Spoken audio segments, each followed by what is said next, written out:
नमस्कार साथियों, मैं अभिषेक कुमार शुक्ला नॉलेज अड्डा के ऑफिशियल यूट्यूब चैनल पर आप सभी का स्वागत करता हूं। दोस्तों, जैसा कि आपको पता है, हम लोग पढ़ रहे थे रेडियो एक्टिविटी में कल हम लोगों ने पार्ट 1 पढ़ा था।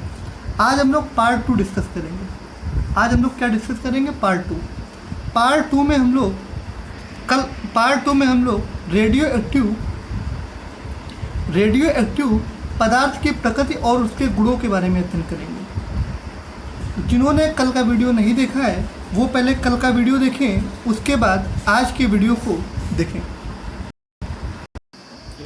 दोस्तों, अब हम लोग पढ़ रहे हैं आज की क्लास में। आज की क्लास में हम लोग डिस्कस करने वाले हैं कि किसी भी रेडियो एक्टिव पदार्थ की प्रकृति और गुण क्या होते हैं। किसी भी रेडियो एक्टिव पदार्थ की प्रकृति क्या होती है और गुण क्या होते हैं, तो इस बारे में रदरफोर्ड ने बतलाया था। रेडियो एक्टिव पदार्थ की प्रकृति और गुण के बारे में किसने बताया? रदरफोर्ड एक वैज्ञानिक थे, उन्होंने बताया। तो उन्होंने क्या लिया? रदरफोर्ड ने ये आपका जो दिख रहा है यहाँ पे, ये एक मोटी कांच का बना बॉक्स था।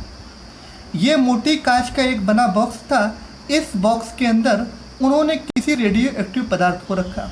रेडियो एक्टिव पदार्थ जैसे कि आपका यूरेनियम हो गया, पोलोनियम हो गया, एक्टिनियम हो गया, ये जो पदार्थ होते हैं इनको क्या बोलते हैं? रेडियो एक्टिव पदार्थ बोलते हैं। फिर इन रेडियो एक्टिव पदार्थ, अब हमें पता है इनको कैसे रखा गया? स्थिर वैद्युत क्षेत्र में रखा गया। जब इनको स्थिर वैद्युत क्षेत्र के अंदर रखा गया तो हमें पता है स्थिर वैद्युत क्षेत्र के अंदर क्या क्वालिटी होती है? इनके अंदर धनात्मक और ऋणात्मक दोनों प्रकार की प्लेटें होती हैं। स्थिर वैद्युत क्षेत्र में क्या होता है? ऋणात्मक और धनात्मक दोनों प्रकार की प्लेटें होती हैं। जब दोनों प्रकार की प्लेटें होंगी तो अब ये मोटा जो कांच का बॉक्स था, इसके अंदर आपके मान लिया एक रेडियो एक्टिव पदार्थ को रख दिया गया। जो रेडियो एक्टिव पदार्थ था उससे क्या हुआ? अब कुछ किरणें ऑटोमेटिक निकलने लगी। कल हमने आपको पढ़ाया था रेडियो एक्टिव किरणें क्या होती हैं कि किसी भी पदार्थ से जो किरणें स्वतः ही निकलने लगती हैं उनको क्या बोलते हैं? रेडियो एक्टिव किरणें बोलते हैं। ये किरणें आपकी अदृश्य होती है, ये फोटोग्राफिक प्लेट को काट देती हैं। इनके अंदर यही क्वालिटी होती है। तो क्या हुआ? अब इन रेडियो एक्टिव जो किरणें निकली तो कुछ किरणें आपकी चली गई ऋण प्लेट की ओर, और कुछ किरणें चली गई आपकी धन प्लेट की ओर, और कुछ किरणें आपकी सीधे निकल गई। रेडियो एक्टिव पदार्थ से 3 प्रकार की किरणें निकली। 3 प्रकार की किरणों में एक प्रकार की किरण आपकी चली गई जो ऋण प्लेट लगी थी उसकी तरफ, दूसरे प्रकार की किरणें आपकी चली गई जो धन प्लेट लगी थी उसके तरफ, और तीसरे प्रकार की किरण आपकी निकल गई सामने की तरफ। वो ना तो धन की तरफ गई और ना तो ऋण की तरफ गई। जो किरणें आपकी ऋणात्मक प्लेट की तरफ गई उनको हम लोग अल्फा किरणों के नाम से, और जो किरणें आपकी धनात्मक प्लेट की तरफ गई उनको हम लोगों ने बीटा किरणों के नाम से, और जो किरणें आपकी सीधे निकल गई उनको हम लोगों ने गामा किरणों के रूप में जाना। फिर से सुनना भाई ध्यान से। जो किरणें अल्फा प्लेट की तरफ गई, जो किरणें ऋण प्लेट की तरफ गई उनको अल्फा किरणें, जो किरणें बीटा प्लेट की तरफ, जो किरणें धनात्मक प्लेट की तरफ गई उनको बीटा किरणें, और जो किरणें सीधे निकल गई उनको हम लोग गामा किरणों के नाम से जानते हैं। अब रदरफोर्ड ने चुंबकीय क्षेत्र के बारे में बतलाया। चुंबकीय क्षेत्र में इन्होंने एक मोटी कांच का बॉक्स लिया। इस बॉक्स के अंदर इन्होंने एक रेडियो एक्टिव को रखा। रेडियो एक्टिव पदार्थ में आप यूरेनियम को रख सकते हैं, रेडियम को रख सकते हैं, पोलोनियम को रख सकते हैं, एक्टिनियम को रख सकते हैं, जो आपको अच्छा लगे उसको रख सकते हैं। फिर उन्होंने जो ये आपको डॉट डॉट दिख रहा है, इन्होंने इसको चुंबकीय क्षेत्र बोला। ये आपका क्या हो गया? चुंबकीय क्षेत्र हो गया। तो जब चुंबकीय क्षेत्र, इन्होंने किसी भी एक कांच के बॉक्स के अंदर एक रेडियो एक्टिव पदार्थ रखा, उसके बाद इन्होंने देखा कि कुछ किरणें आपकी दाईं तरफ बहुत ज़्यादा मुड़ गई, कुछ किरणें आपकी बाईं तरफ गई जो कि बहुत कम मुड़ी, और कुछ किरणें आपकी सीधे निकल गई।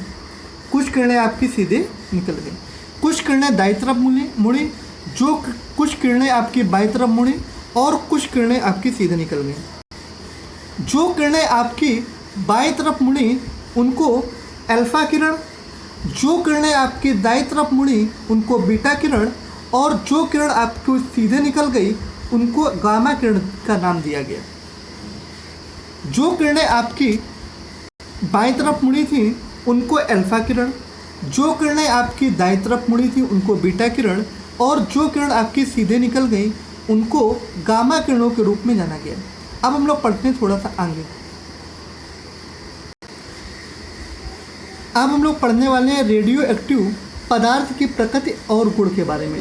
जो चीज़ें हम लोगों ने फिगर में समझी हैं उसी के बारे में हम लोगों ने पढ़ेंगे। रदरफोर्ड ने रेडियो एक्टिव पदार्थ से निकलने वाली वैद्युत तथा चुंबकीय क्षेत्रों के प्रभावों को समझा। मतलब रदरफोर्ड ने क्या किया कि जो चुंबकीय क्षेत्र और वैद्युत क्षेत्र से किरणें निकल रही थी उनको बारी बारी से समझा। अब उन्होंने क्या किया कि रदरफोर्ड ने सबसे पहले क्या किया, शीशे की मोटी दीवार वाले एक बॉक्स को में थोड़ा सा रेडियो एक्टिव पदार्थ रखा तथा इसमें एक छोटा सा छिद्र कर दिया। रेडियो एक्टिव पदार्थ से कुछ किरणें निकली। ये कितने प्रकार की किरणें थी? 3 प्रकार की आपकी कुछ किरणें निकली, जो कि कितने प्रकार की किरणें थी? 3 प्रकार की किरणें थी।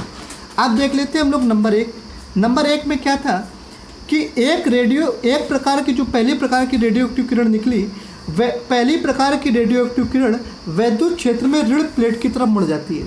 पहली प्रकार की जो रेडियो एक्टिव किरण थी वो किधर मुड़ गई? वो आपकी मुड़ गई ऋण प्लेट की तरफ, जिसको हम लोगों ने क्या नाम दिया था? अल्फा किरण के रूप में नाम दिया था। ये बात हमने फिगर में बहुत अच्छे से समझाई आपको। उसके बाद जो दूसरे प्रकार की किरण थी वो आपकी कहाँ पर मुड़ जाती है? धन प्लेट की तरफ मुड़ जाती है। और जो किरण धन प्लेट की तरफ मुड़ गई उसको हम लोगों ने नाम दिया था आपकी बीटा किरण। उसके बाद क्या हुआ? तीसरे प्रकार की जो किरण थी वो आपको सीधे निकल जाती है, और जो सीधे निकल जाती है उसको हम लोगों ने क्या नाम दिया? गामा किरण नाम दिया। उसको हम लोगों ने क्या नाम दिया? गामा किरण नाम दिया। उसके बाद क्या हुआ? एक बात यहाँ पे बताएगी इंपॉर्टेंट बात, यहाँ से आपका यूपी बोर्ड में क्वेश्चन पूछा जाता है कि अल्फा आपका किस प्रकार का कण होता है? तो अल्फा आपका धनावेशित कण होता है। बीटा आपका किस प्रकार का कण होता है? तो बीटा आपका ऋणावेशित कण होता है। जबकि गामा कण जो होता है उस पर कोई आवेश नहीं होता है। गामा जो होता है वो आपका आवेश रहित होता है। गामा कैसा होता है? आवेश रहित होता है।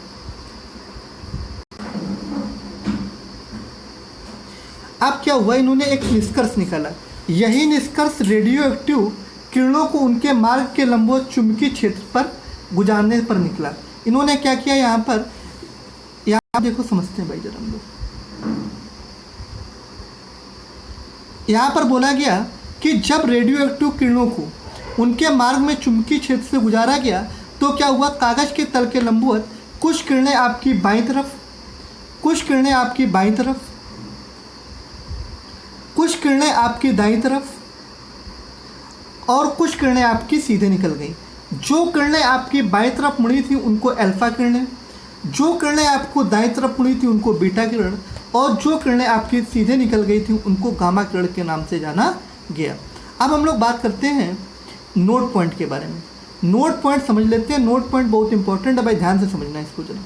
नोट पॉइंट में बोला गया है जब कोई रेडियो एक्टिव तत्व अल्फा तथा बीटा, मतलब कोई भी रेडियो एक्टिव तत्व हो वो अल्फा और बीटा दोनों प्रकार की किरणों को एक साथ उत्सर्जित नहीं करता है। उत्सर्जित मतलब होता है निकलना। किसी भी रेडियो एक्टिव तत्व से अल्फा और बीटा दोनों प्रकार की किरणें एक साथ कभी नहीं निकलती हैं। कुछ तत्व अल्फा किरणें और कुछ तत्व बीटा किरणें निकलते हैं, लेकिन गामा किरणें जो होती हैं वो अल्फा किरणों के साथ भी निकलती हैं और बीटा किरणों के साथ भी निकलती हैं।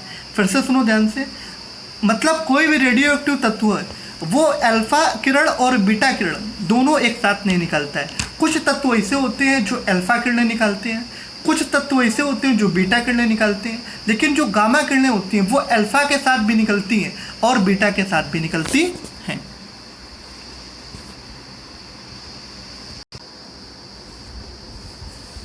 दोस्तों, अगर आपको आज की वीडियो अच्छी लगी हो तो इस वीडियो को ज़्यादा से ज़्यादा लाइक करें। अगर कोई चीज़ ना समझ आई हो तो ज़्यादा से ज़्यादा कमेंट करें और कमेंट बॉक्स में अपने क्वेश्चन पूछ सकते हैं।